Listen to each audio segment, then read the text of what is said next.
This is Urban Knowledge, whether you're listening to the podcast on SoundCloud or you're watching clips on YouTube. I appreciate you all for joining me. And the special guest I have today is Luke Kidgell. You know, he's making a lot of waves in the Melbourne comedy scene, and he's opened up for Lewis Spears last year, and now he has his own special, which will be at the Comedy Fest, called You Don't Own Me, and he has his own podcast called Memoirs of a White Guy. So thank you, Luke Kidgell, for joining me here. Thank you for having me, Alex. It's good to be here.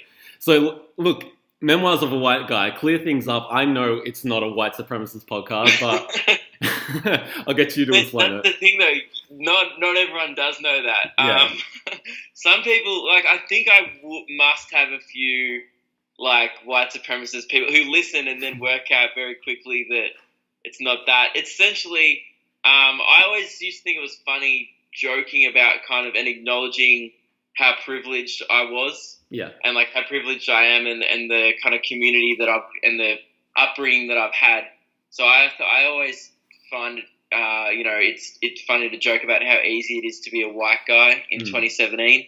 So that's kind of why I started the podcast. And honestly, I just thought it was a funny name. I was trying to think of a podcast name, and then I thought Memoirs of a White Guy sounds stupid. So yeah, I think it was a genius title, man. You're kind of playing on the because a lot of people, take offense to a lot of things these days. So you're kind of playing off that joke a little bit, playing off the real issue. That was the idea, just to kind of acknowledge the fact that I'm white, and then just. But I do talk about being white a lot on the podcast. Oh man, the whole last episode was completely about you talking about white people shit.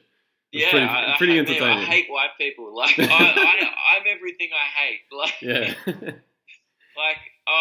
On this week's episode, my girlfriend told a story. I was joined by my girlfriend this week, and I asked her, what's the whitest thing you've ever seen? And she told a story which really sums up how bad, why I call the podcast White People, why bag white people. She saw, those little baby carriers that you put on bikes? Yeah. Yeah, she saw, and it's like a little mesh tent for kids. Mm-hmm. She saw a mum kind of attending to her kid, and she was like, oh, that's cute. And then she pulled out a little dog because the dog didn't want to walk, and there was a dog in the little baby carrier, and she's just like, yeah, I hate white people. That's the worst. Only white people will do that, huh? That kind of sums up why, because I like to rant about stuff like that. For sure. Yeah. Well, look, let's get started. Back to, I guess, your roots. You started off with skits or stand-up? Originally I was doing skits in high school. Okay. So, but not public skits. They were just for me and my friends, and we used to film stuff at lunchtime. They weren't even skits. They were just us jumping into bushes, and we called it hardcore parkour and stuff we just used to film dumb stuff to entertain our friends, and then it just kind of got out of hand, and then eventually I made some of the videos public on my Facebook page. Then I made a Facebook page and started uploading the videos in there. Then I started to take it more seriously.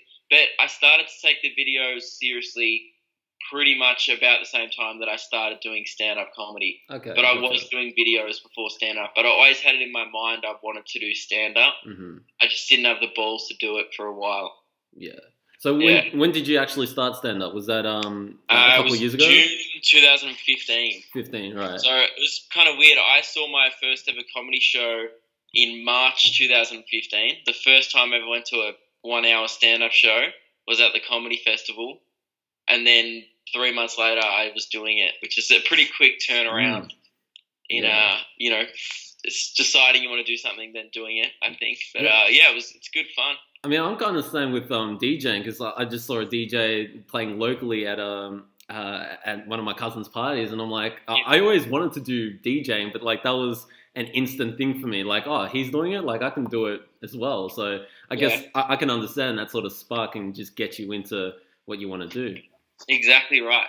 Yeah, for sure. Who did you see that was that person who inspired you? A comedian called Nick Cody. Okay. He's since been on Conan in the States. Wow, he's been on, big deal. But I went and saw him in a 100-seater, and he's a very, very good Melbourne comedian. Sure. And who are your other inspirations, I guess, in comedy? I really like Australian comedy. Yeah. I like guys like Will Anderson. I really like Matt O'Kine. And recently I've been getting into the American ones. I love Chris D'Elia. He's probably one of my favourites. Bo Burnham. Yeah. Crystal And Lear killed the Justin Bieber roast. It was incredible. Yeah, exactly. Yeah. Chris was on that. I love all the roasts. The roasts are like my favorite thing, and I really like Bill Burr as well. Yeah. So those are probably the main ones. So Bo Burnham, Chris D'Elia, and Bill Burr are the main American ones. And other than that, I just really like Australian comedy. Absolutely. How'd you link up with Lewis? I met him at stand up. Okay. It was a bit of a moochy thing I did. So I was a fan of him, Elliot Loney, and Khaled Kalafala from their podcast Nothing Inc.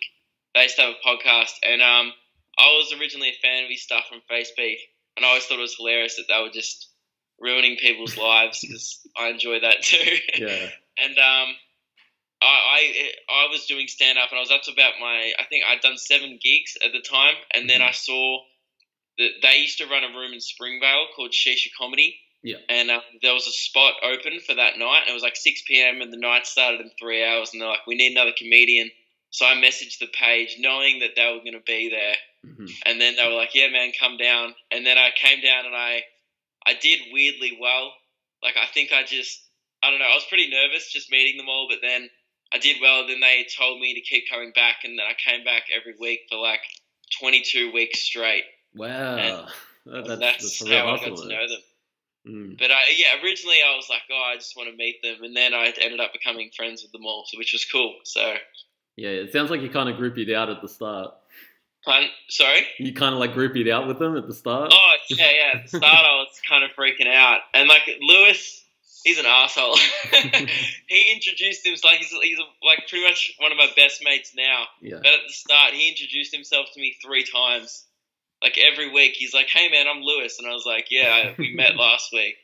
Yeah. And he was like, oh, sorry. I was like, that's cool. But now, but now I know he does that to everyone. So Okay. it's fine. He's just an idiot. It's Yeah, not even that he didn't like me. He was just like, I don't know people's names. Gotcha. And from there, and then you featured on a lot of his videos. Then how did it happen for you to actually open up on his show? We were gigging together for about 6 months, and then we used to, help kind of write each other's bits and work on bits together, and just we'd like hang around 3 hours after all the comedy nights, just talking about comedy and stand up, and we just had all the same interests. And then he just asked me one day if I wanted to open for his show, and I knew he was sussing me out for ages. Mm-hmm. Like I could tell, because he was like, I've been thinking about it for 3 months, but he didn't ask, and I was kind of waiting for him to ask. But then he finally did, and it was pretty cool. And that was a really cool experience, opening